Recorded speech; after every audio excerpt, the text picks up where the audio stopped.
The average Canadian family right now needs to earn $230,000 a year just to comfortably afford a home in Toronto. That's not a typo. That's not a headline from 2047. That's today.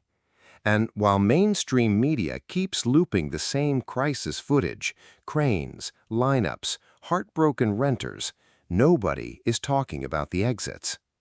Here's what they're not telling you. There are towns in Canada right now giving away land, provinces quietly paying people to move, a Quebec city where a single person can live a full, decent life for under $1,900 a month, a federal immigration program that fast-tracks permanent residency if you move somewhere most people have never heard of, and a one-hour formula that unlocks home ownership just outside Canada's most expensive cities. We found 10 of them. Some will shock you. Some will make you angry that nobody told you sooner. One, and wait until we get to number 4, because that one involves free land and a 2-year clock, will make you question every housing decision you've ever made. If you're still paying $2,400 a month to rent a shoebox you don't own, what we're about to cover is already costing you. Canada's affordability collapse by the numbers. Let's start with the thing nobody wants to say out loud at a dinner party. Canada has a housing crisis so severe that it's been called one of the worst in the developed world, not by activists, by the OECD. As of 2025, Canada's house price to income ratio is among the highest of any nation in the OECD, worse than the UK, worse than Germany, and dramatically worse than the United States. The average Canadian home now costs approximately $700,000. In Vancouver, that number jumps to over $1.2 million. In Toronto, you're hovering around $1.1 million. Here's where it gets alarming. To qualify for a mortgage on a $700,000 home with 20% down, you need a household income of roughly $160,000 a year. The median Canadian household income? $70,000. Do the math. That gap, that $90,000 gap between what most Canadians earn and what owning a home requires, is why 3.5 million Canadians are now spending more than 30% of their income on housing. That's the official government threshold for housing stress. But here's the thing nobody says on the news. The crisis exists in specific places. It doesn't exist everywhere. There are cities in this country where the average home price is under $300,000, where rent for a 2-bedroom apartment costs less than $1,200 a month, where a nurse, a teacher, or a tradesperson can actually afford to live in the place they work. They exist. They're real. And for the next 20 minutes, we're going to show you exactly where they are. Because the escape routes, they're open. Most people just don't know they exist. Crake, Saskatchewan, where the land is free if you're willing to build. Crake, Saskatchewan, population under 500, flat prairie in every direction, the kind of town where the grain elevator is taller than anything else on the horizon, and people still leave their doors unlocked at night.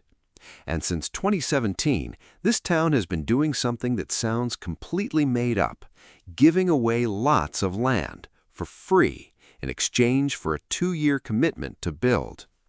Here's how it works. The town provides serviced lots with road access, water, sewer, and electricity hookups already in place. You agree to begin construction within a set time frame. You complete it, and then that land with that house on it is yours. The Canadian government also offers grants and incentives to support home construction, so you're not starting from zero. Crake isn't alone. Scarth, Manitoba runs a similar program. You submit a building plan, you cover construction costs out of pocket, you build, and when you're done, the property belongs to you. Water, sewage, and electricity connection included. The town of Pipestone in Manitoba has offered municipally owned lots for as little as $10. $10, with a deposit of $1,000 refunded when you complete construction. Cochrane in Northern Ontario made headlines for offering land for $10 per lot to attract developers willing to build housing. Over 3,000 calls flooded in within days of the announcement. This isn't charity, it's desperation on the part of small towns that are losing population and need bodies, workers, families, taxpayers to keep the lights on. And for the person on the receiving end, it's a once-in-a-generation opportunity to own property in a safe, quiet place with zero mortgage to start. You won't have a Starbucks, you won't have a movie theater, but you'll have land that's yours, in a country where that feels more and more like a fantasy. And wait until you hear about number 4, because that one isn't just land, it's the government paying you to show up. Fredericton, New Brunswick, Canada's best-kept secret of affordability. Imagine a small capital city, historic brick buildings lining a wide river, farmers markets on summer weekends, trees so thick they block the sky in October, a university, safe streets, and a one-bedroom apartment that costs $1,464 a month. That's Fredericton, New Brunswick, and as of 2025, it tops multiple national rankings for the cheapest places to live in Canada with the best quality of life. The average home price in Fredericton sits around $345,100. That's roughly 1/3 of what the same house would cost you in Toronto. New Brunswick also has rent caps. As of February 2025, annual rent increases are capped at 3%. 3%.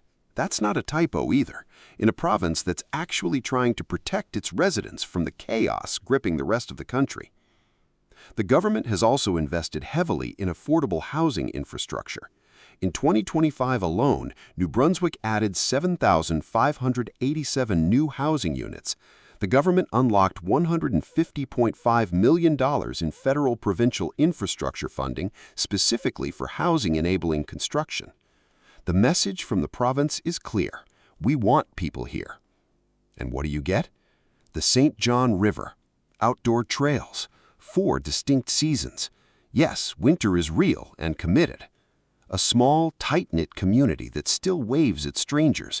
A pace of life that was designed for human beings, not for algorithms. The job market runs on government, education, and healthcare. Stable, not spectacular. You won't get a startup scene, but you'll get a mortgage you can actually pay, and a city where you can park your car without it becoming an extreme sport. Nobody in your Toronto friend group is moving to Fredericton, which is exactly why you should be thinking about it right now. Canada's Rural Community Immigration Pilot, permanent residency in a small town. This one is the one. This is the escape hatch that nobody is talking about.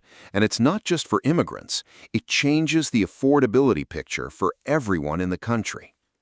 Canada has a program called the Rural Community Immigration Pilot, or RICP. It replaced the older Rural and Northern Immigration Pilot and launched in 2025.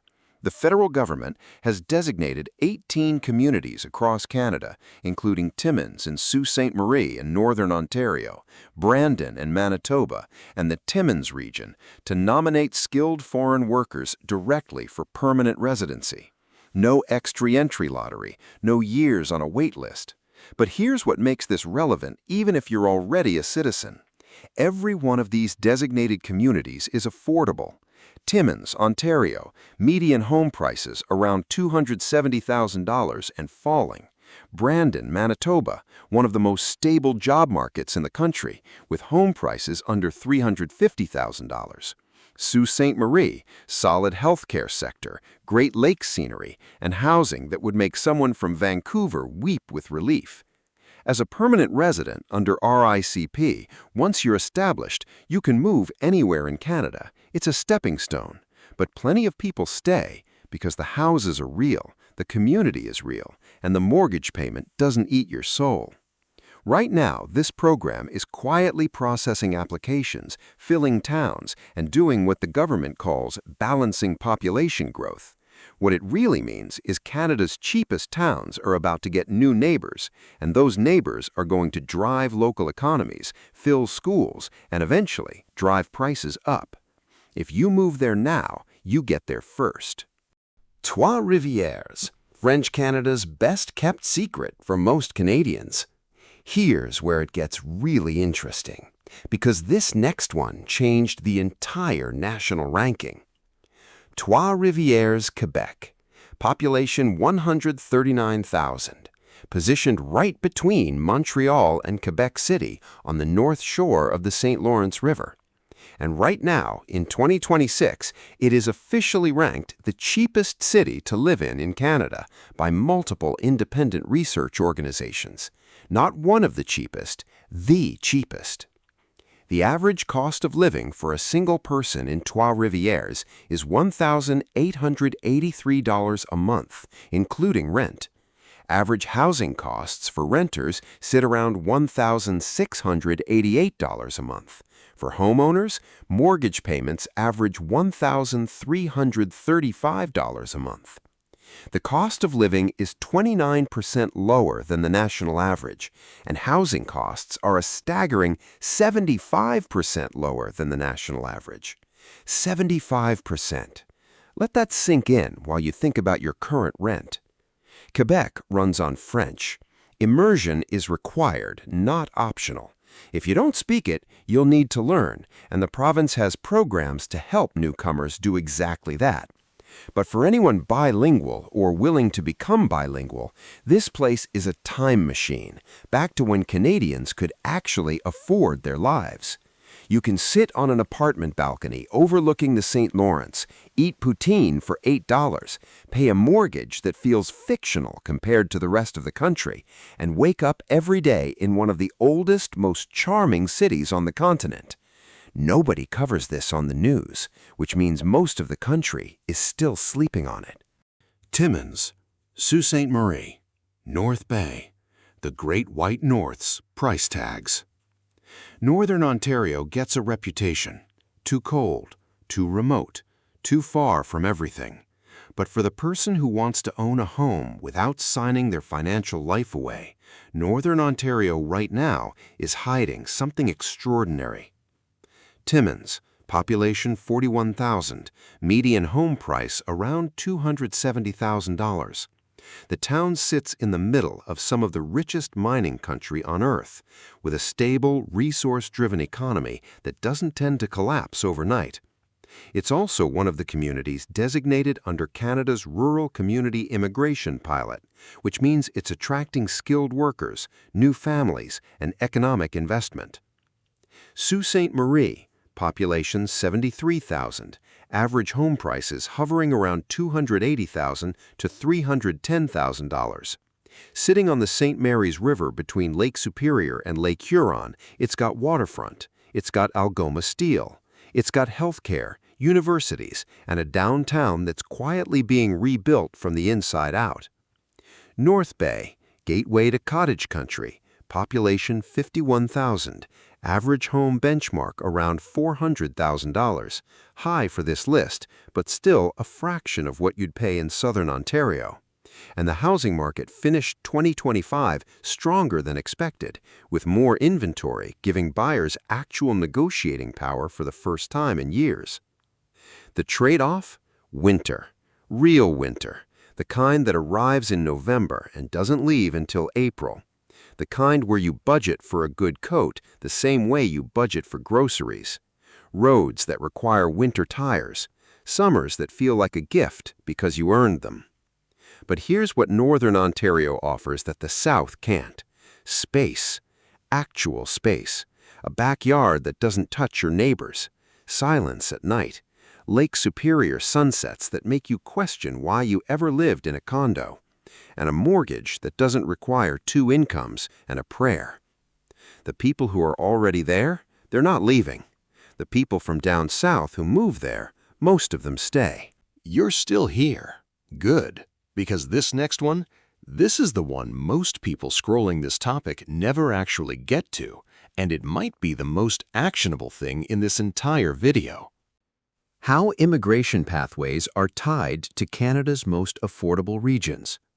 Here's something that doesn't get discussed enough in the Canadian housing conversation. The federal government doesn't just run the rural community immigration pilot for 1 or 2 towns. As of 2025 and into 2026, 18 communities across the country have been designated. They span Northern Ontario, Manitoba, British Columbia's North Okanagan Shuswap region, and beyond. Each community has designated employers, approved occupations, and a direct pipeline to permanent residency. This matters for affordability in a very specific way. Every single designated community is affordable. Not affordable for Canada in the way people laugh when they say that, actually affordable. Homes under $350,000, rents under $1,200, job markets that need trades, healthcare, agriculture, and manufacturing. For newcomers, the trade is clear. Accept a job in a smaller town, build your life there for a few years, achieve permanent residency, and then you're free to live anywhere in Canada. Your spouse gets an open work permit. Your kids get domestic tuition rates. Healthcare kicks in within 3 months. But here's the broader ripple effect. When skilled workers arrive in these communities, when nurses, tradespeople, and engineers start buying homes and paying taxes, those towns stabilize. Schools stay open. Businesses stay viable. The community survives. And right now, those communities are one of the last places in Canada where the average working person can still buy a house. The RCIP is essentially the government saying, these towns are still affordable and we will help them stay that way. If you qualify as a newcomer or as a Canadian citizen considering relocation, the pilot is not a consolation prize. It's a front-of-line pass to one of the cheapest places left in the country to own property. The question isn't whether these places are worth it. The question is whether you get there before the prices figure out what they're sitting on. Val-Jalbert, Quebec, and the Canadian Ghost Town Revival. Canada has hundreds of ghost towns, and quietly, some of them are coming back. Val-Jalbert, Quebec, founded in the early 1900s as a pulp mill town in the Saguenay region. It operated until 1927 when the mill closed and everyone left.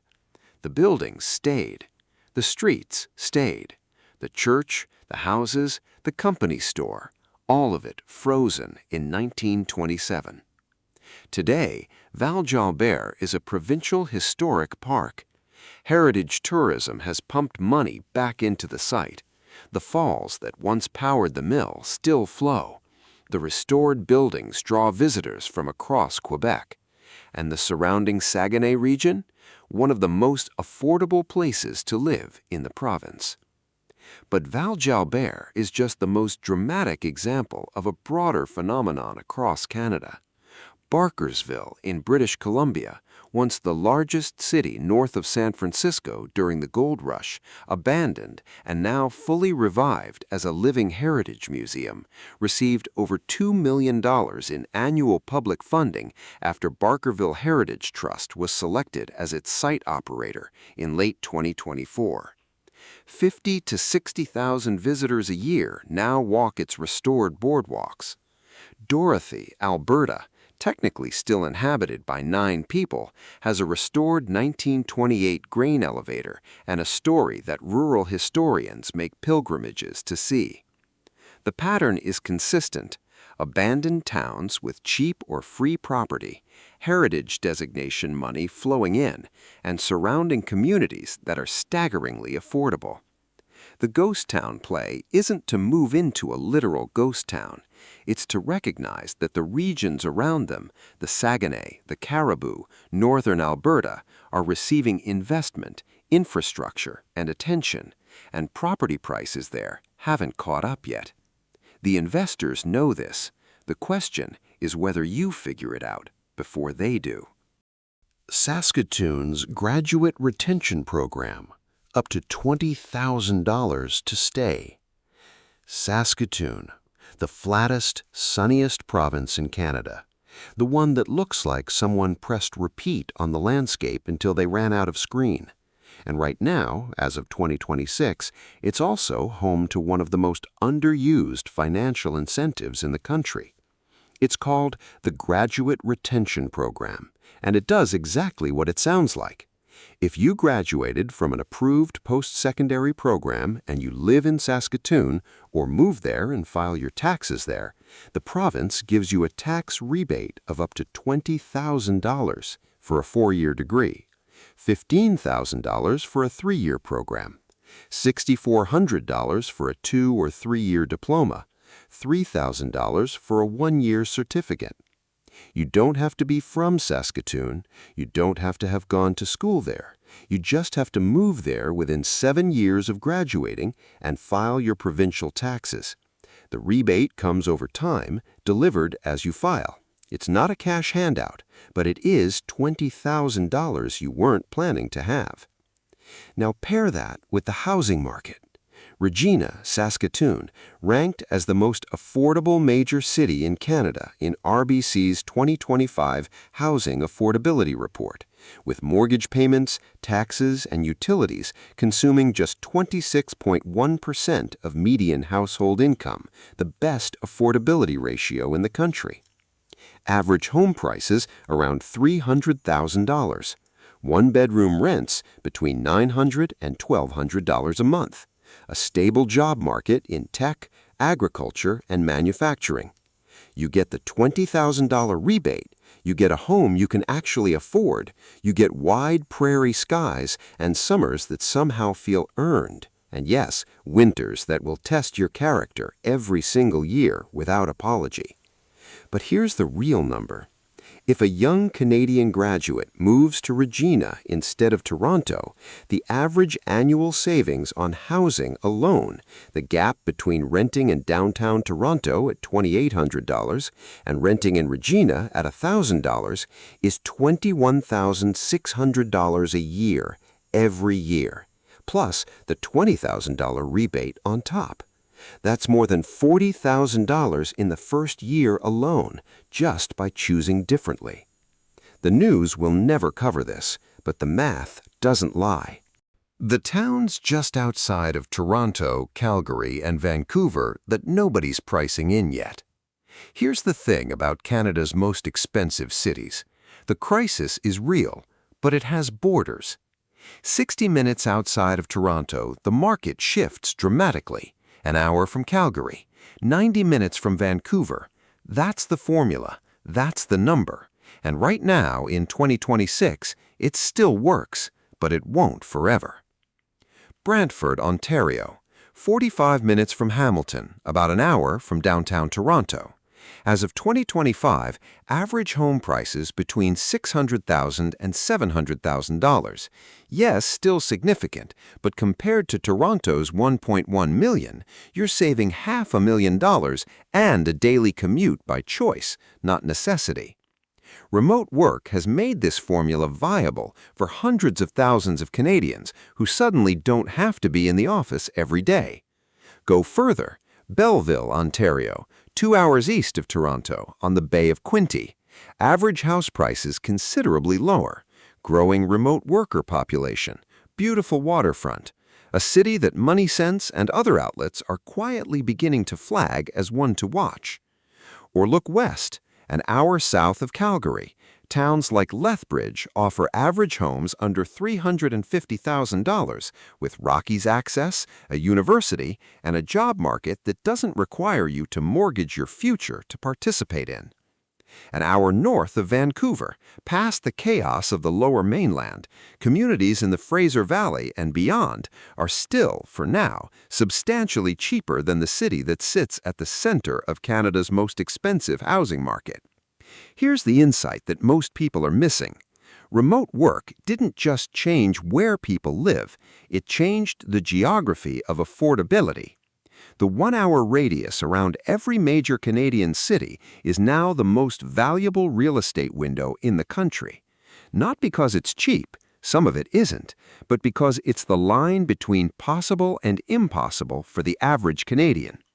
And right now, in 2026, there are still towns inside that radius where a family earning a combined $110,000 a year can buy a 3-bedroom house, make the mortgage payment, and have money left over at the end of the month. Not a condo, not a unit in a building where you share walls with 6 other families. A house with a yard, with a driveway, with space that actually belongs to you. That's the formula. 1 hour, a willingness to drive, or to get on a GO train, or to restructure your life around what actually matters. Here's where we circle back to where we started. $230,000 a year to afford a home in Toronto. That's what the crisis looks like up close. That's the number that should make every Canadian furious and every Canadian who has options think harder about what those options actually are. But here's what this video was really about. The crisis exists, and so do the exits. A prairie lot where the land is free if you're willing to build. A Quebec city where the entire cost of living is 29% below the national average. A federal immigration program creating affordable pathways in 18 towns across the country. A provincial program that quietly hands graduates up to $20,000 just for choosing Saskatchewan. A 1-hour formula that still, for now, gives ordinary Canadians access to actual home ownership. None of this was supposed to be on the news, and honestly, if it were on the news, it wouldn't stay affordable for long. If you are the kind of person who doesn't just accept the narrative that home ownership in Canada is a fantasy, if you're the kind of person who actually looks at the map and runs the numbers and asks, wait, why haven't I heard about this? Then one of these 10 options has your name on it. The window is open. The question is whether you walk through it before everyone else figures out it's there. Do that research, run those numbers, and subscribe because we're going to keep finding these windows before they close.